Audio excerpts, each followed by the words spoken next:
Hello Chiefs and welcome back to the channel. My name is Magnus.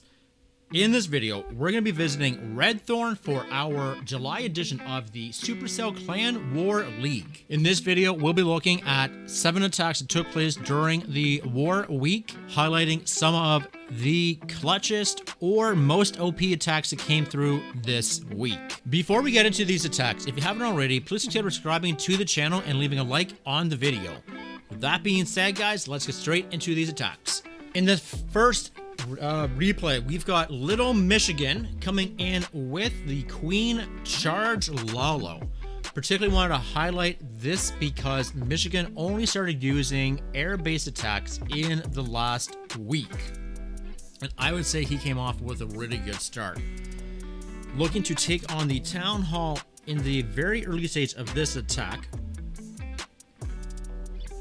Queen's going to take care of the super minions, the air targeting expo. We're not going to wall break in towards the Town Hall, and she will wrap around. Rage coming down, taking on the defending Royal Champion, beating through these battle builders. Got a blimp coming in for the single at the 6 o'clock. Yetis are going to beat through all of that, taking out the Inferno and the air defense. Queen Charge continues to push in towards the core of this base. As the air defense does go down, the Queen is going to reroute, taking on the first scatter shot, also sending in the super wall breaker to gain access to the Town Hall. Sends in the Barbarian King with his yak in order to get the Town Hall down. Queen got the Eagle under a rage. We're going to continue pushing in as she takes on 2 Expos, an Archer Tower, and a Tesla. Sailing in at 9 o'clock, we have our air now coming in with the Loons and the Hound. Nice early tome being used as we cover this 9 o'clock air defense. Queen still alive in the middle. Feeds a rage into the back end of this attack. Hound now down for this last air defense, freezing the air defense and the scatter, but does miss it. Last rage being used, beefing those balloons through the back end of this base. We still have our Queen and Royal Champ ability in the bag, finding some traps for our ground troops. But with absolute confidence, Michigan's going to freeze the Broken Clan Castle, bringing us in the first triple in our video. In Battle Day 2, Royd Ragent was the most OP of them all, as he was the only one who came in with a triple on this day. Not to say that the others weren't close, we had so many in the high 90s. But Royd Ragent was the only one who was able to come in with the clutch. Starting everything off with a Warden Walk. We've got the Witches, a P.E.K.K.A, and some Bowlers. These Owl with the Lightning's going to take out the Wizard Tower. We're going to get that Elixir Storage and Pet House down. Coming at the top side, we've got our P.E.K.K.A helping to establish the funnel. Golem, Witches, Log Launcher, our King, our Queen. We're all going to converge in against the bomb towers at the top. First rage being used, pushing everything in. We do have some wrapping down towards the bottom, however. Taking advantage of that, Royd's going to send in the Royal Champion to take on the Wizard Tower, the Tesla, the Motor, and the Bomb Tower. At the top side, we have lured out the defending Clan Castle. Headhunter trying to do work on this Barbarian King, but with his Witches and his Bowlers, we're going to protect the King.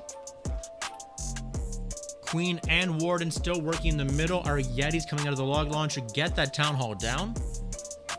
We finally get those super minions out of the way, and with everything wrapping around, our Queen ability is going to burn through, taking out the last Inferno Tower. She herself does go down to the poison from the Town Hall. Barbarian King still alive with ability in the bag. Royd had a pretty successful week with 3 or 4 triples with this composition. Finally burning the ability, we're gonna beat through. We're gonna have the Larrys and Barbs working on the exterior of the base.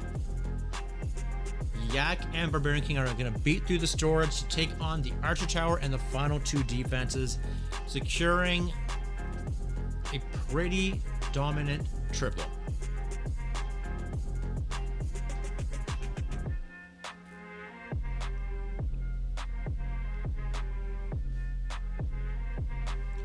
In this War 3, we have Pencil Pusher coming in with the Ultimate Dragon Attack. With the Sui being used at the top, the Archer Queen looking to establish the funnel, taking out that air defense. Electro Dragons at the 3 o'clock, setting up the funnel. We're going to send in our Dragons and Loons under a double rage, pushing in towards the core of this base. Already fighting off against the Sweeper, however, we do have a clone down for these Loons, getting some extra tanking and damage into this base. Warden Tome covered pretty much everything as we were sailing in towards the core. E-Drag still up, doing some work, taking on these Expos, these Battle Builders. Sneaky Blimp coming in from the top. A little delayed as we do have our Dragons also getting into range of the Town Hall, and they do in fact go down to the poison. That being said, as everything's going to push through, we've got our Dragons, our Yeti Mites doing some back-end cleanup. But our air's pretty much all thinned out at this point. The Royal Champ ability is going to be used here. Freezes the Inferno Tower, saving the Royal Champion. Dragon Rider is going to take care of the final couple defenses with this Royal Champ. Dragon Rider does go down in a heap of scrap. Royal Champ's going to take care of this cannon. And the Queen, Royal Champ, and Dragon are going to wrap up the final couple structures for this 3-star. From War 4, we have Storm Rider coming in with a classic Dragon Loon attack. Nothing extra, no super troops, just a clean hit. With the Suis being established at the 3 o'clock, the Barbarian King setting up the funnel. We're gonna have to beat through, get that Archer Tower out of the way, couple Loons to keep that Queen from walking away from the Eagle Artillery. Barbarian King have beat through that wall. He does lure out the Clan Castle.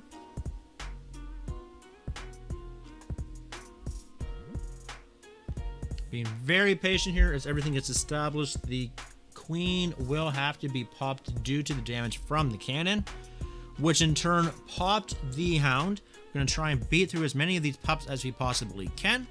Royal Champ at the top, taking out a air defense at the 12 o'clock, and we're going to push in towards the core. Very early shield as we try and damage up this Scouter shot, freezing the Scouter and the Barbarian King. Sending in the Dragons, the Loons, and a Blimp. We tome everything, protecting the Blimp. Blimp will get there. Drag Loons are going to come out, taking out the Town Hall. Electro Dragons now being sent in at the 9 o'clock. They're going to work on the back end funneling for our drag main push in the core of this base. Another rage to be used as we send in towards our final set of defenses, freezing the Scouter shot. We're going to rage these troops once more as we push through, taking out our second to last air defense. Sorry, our Archer Tower. Last air defense does go down. And with Dragons and Electro Dragons at the top, with the Warden working at the bottom, and with only a few structures remaining, these air troops will converge, dropping mad damage and converging together to bring in another 3-star. For our battle day 5, we have Olive coming in with the dragons as they do absolutely dominate the skies, zapping out the air defenses at the 6 and the 9 o'clock compartments. We've got our King Queen looking to establish some extra value, looking to get the archer towers and the air defense, maybe even the eagle at the top of the base. Butcher Dragons getting some amazing chain value to establish the funnel for our main push here. King does get the lure on the clan castle. Poison down will take care of these loons. Coming in the opposite side, dragons, loons, blimp, and warden sailing in up the middle. Fighting up against not one but 2 sweepers. We do tome to protect our main push. Dragons and loons are going to get a nice split, however. Pre-raging the core, these loons and dragons will take care of the town hall. These flanked drag loons also are looking to take care of the inferno towers on opposite compartments. We also got the archer queen down at the 4 o'clock compartment. On the bottom side, we start to thin out as the Teslas do some damage. That last dragon on a final shred of health goes down to the Tesla. Archer Queen also went down. Royal Champ looking to close in some extra value here. Her Lassie tanked pretty nicely, almost got the Expo down. But with the 30 seconds remaining and a couple dragons left in the sky, Sam does take out our second to last dragon.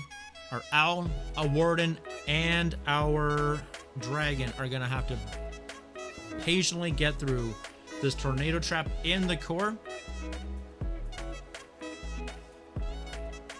Expo will fall. And as we line it up, we'll take out the Tesla for another 3-star. Battle Day 6 was a bit of an anomaly for us because we only had 1 triple in this entire day and still managed to come out on top. Pencil Pusher getting the double feature with their dragon attack.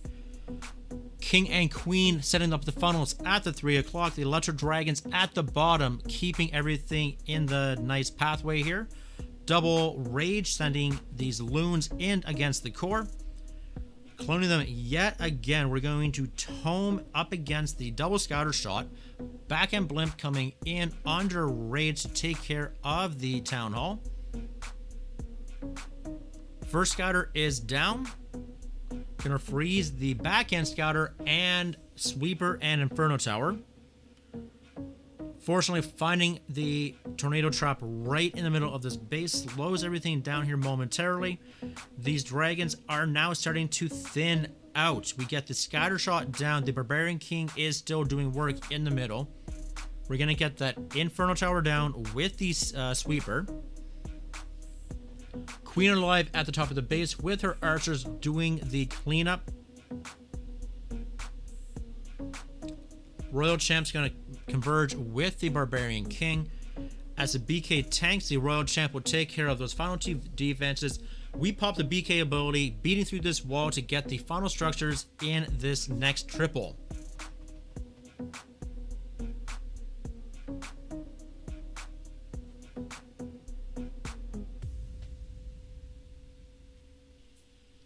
As I had mentioned at the start of the video, this final war is currently underway, and at the time of this recording, the only triple on the board came from yours truly. Coming in with the Dragon Blizzard, kind of botched the Invisibles and got the lure on the clan castle. Wizards do pop the Hound, which worked out of my benefit. I also get the Eagle, and fortunately no Scouters down. Coming in at the top, I've got a Dragon luring in the only remaining pop, so that was pretty OP. Looking to establish the funnel with the remaining dragons.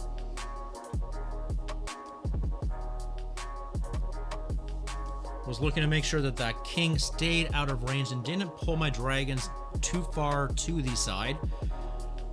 Loons and Warden now coming in with our first rage. Since the Eagle was taken care of, we don't have to worry about any Eagle shots throughout this, so we're going to save the Warden ability for a little bit later. Coming in against the first Inferno Tower with the Royal Champ, we are now going to freeze. We also popped a Rage to beat through, going in against the Archer Queen and second Inferno Tower. That's when I chose to use the Grand Warden Tome, as there was a bit extra DPS in the middle of the base.